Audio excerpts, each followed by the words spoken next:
मोदी सरकार ने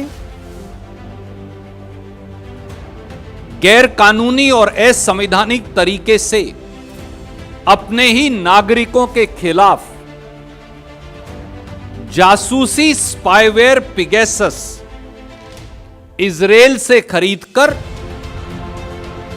इस्तेमाल किया और उसके लिए सीधे प्रधानमंत्री नरेंद्र मोदी जिम्मेवार हैं। यह प्रजातंत्र का अपहरण है और देशद्रोह है। 5 सत्य अब सामने हैं। नंबर 1, मोदी सरकार ने साल 2017 में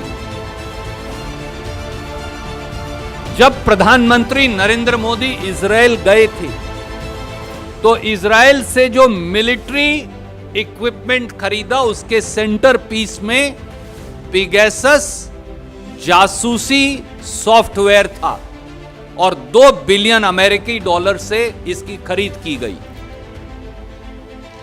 शायद यह भी संयोग नहीं प्रयोग है या प्रयोग नहीं संयोग है कि राष्ट्रीय सुरक्षा सलाहकार काउंसिल, जो राष्ट्रीय सुरक्षा सलाहकार को रिपोर्ट करती है, उसका बजट भी यकायक 33 करोड़ से बढ़कर साल 2017 में 333 करोड़ हो गया।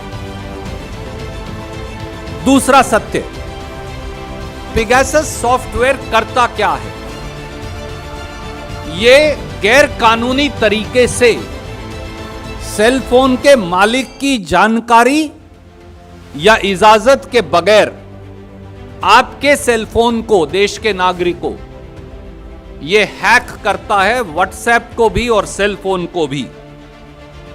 आपके माइक्रोफोन और कैमरा दोनों को कैप्चर कर लेता है और फोन ऑन हो या बंद हो, उसके चारों तरफ जो बात हो रही है उसकी फोटो और उसकी वार्तालाप ये गुप्त तरीके से सेलफोन के मालिक की जानकारी के बगैर मोदी जी की एजेंसियों को भेजता है।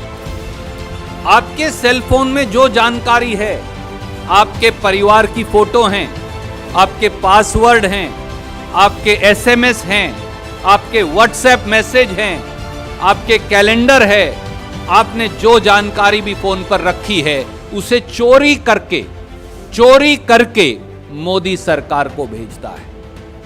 यही नहीं, आपकी जानकारी के बगैर सेल फोन में कोई भी जानकारी जो आपके खिलाफ इस्तेमाल हो सकती है उसे गुप्त तरीके से चोर दरवाजे से अंदर डाल देता है ताकि फिर सेल फोन के मालिक से वो बरामद हो और उसकी सजा हो जाए। ये करता है ये पिगेसस स्पाईवेयर। और इसका इस्तेमाल किसके खिलाफ किया गया? राहुल गांधी जी और उनके स्टाफ के 5 लोगों के खिलाफ इसका इस्तेमाल किया गया। पूर्व प्रधानमंत्री देवेगौड़ा जी के खिलाफ, पूर्व मुख्यमंत्री सिद्धारमैया जी, कुमार स्वामी जी, भाजपा की मुख्यमंत्री, पूर्व मुख्यमंत्री वसुंधरा राजे सिंधिया जी के खिलाफ, भारत सरकार के मंत्री, कैबिनेट मंत्री प्रहलाद सिंह पटेल जी और उनकी धर्मपत्नी के खिलाफ, मौजूदा आईटी मंत्री वैष्णव जी और उनकी धर्मपत्नी के खिलाफ, प्रवीण तोगड़िया जी के खिलाफ, स्मृति ईरानी जी के ओएसडी के खिलाफ और न जाने और किस किस के खिलाफ। और यही नहीं, इस जासूसी सॉफ्टवेयर का गैर कानूनी तरीके से इस्तेमाल किया गया सुप्रीम कोर्ट के जजेस के खिलाफ, भारत के चुनाव आयोग के खिलाफ, सीबीआई डायरेक्टर आलोक वर्मा, उनकी धर्मपत्नी, उनके बेटे और बेटे की धर्मपत्नी के खिलाफ, भारतीय बीएसएफ के हेड के शर्मा जी के खिलाफ, बीएसएफ के आईजी जगदीश मेथानी जी के खिलाफ, research and analysis wing RAW के अफसर जितेंद्र कुमार ओझा और उनकी धर्मपत्नी के खिलाफ, हिंदुस्तान की फौज के अफसरों कर्नल मुकुल देव और अमित कुमार के खिलाफ, और वकीलों के खिलाफ, एक्टिविस्ट के खिलाफ और पत्रकारों के खिलाफ और मीडिया संस्थानों के खिलाफ। और उनके नाम बड़े रुचिकर हैं। द हिंदू के खिलाफ, इंडियन एक्सप्रेस के खिलाफ, हिंदुस्तान टाइम्स के लोगों के खिलाफ, इंडिया टुडे के लोगों के खिलाफ, टीवी 18 नेटवर्क के लोगों के खिलाफ, ट्रिब्यून के लोगों के खिलाफ, मिंट के लोगों के खिलाफ, wire and economic political weekly के लोगों के खिलाफ, आउटलुक और डीएनए के लोगों के खिलाफ, न्यूज क्लिक और फ्रंटियर टीवी के लोगों के खिलाफ, और न जाने किस किस के खिलाफ। और मोदी गवर्नमेंट ने, मोदी सरकार ने पार्लियामेंट को धोखा दिया। आईटी मिनिस्टर अश्विनी वैष्णव जी ने यह कहा कि इस प्रकार के किसी सॉफ्टवेयर की खरीद की उनको जानकारी नहीं, मैं वो कागजात आपको भेज रहा हूं। गृह मंत्री और गृह मंत्रालय ने देश के धोखा दिया। आरटीआई के एक जवाब में कहा कि उन्होंने इस प्रकार का कोई सॉफ्टवेयर खरीदा ही नहीं। रक्षा मंत्री और रक्षा मंत्रालय ने संसद को धोखा दिया।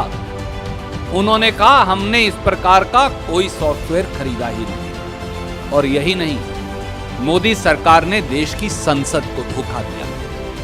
शपथ पत्र देकर कहा कि हमने ये सारे जो इल्जामात लग रहे हैं सरकार के खिलाफ कि उन्होंने सरकारी पैसे का इस्तेमाल कर सारे देश की जासूसी कर डाली, ये इल्जामात बेबुनियाद हैं।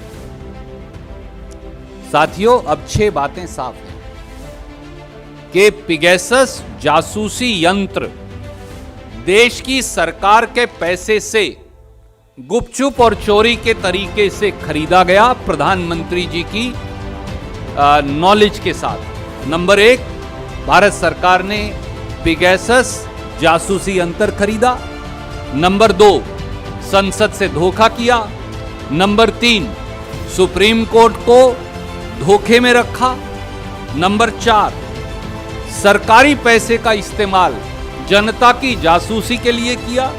नंबर 5, प्रजातंत्र का अपहरण किया 2019 के लोकसभा के चुनाव के समय। और नंबर 6, देशद्रोह किया।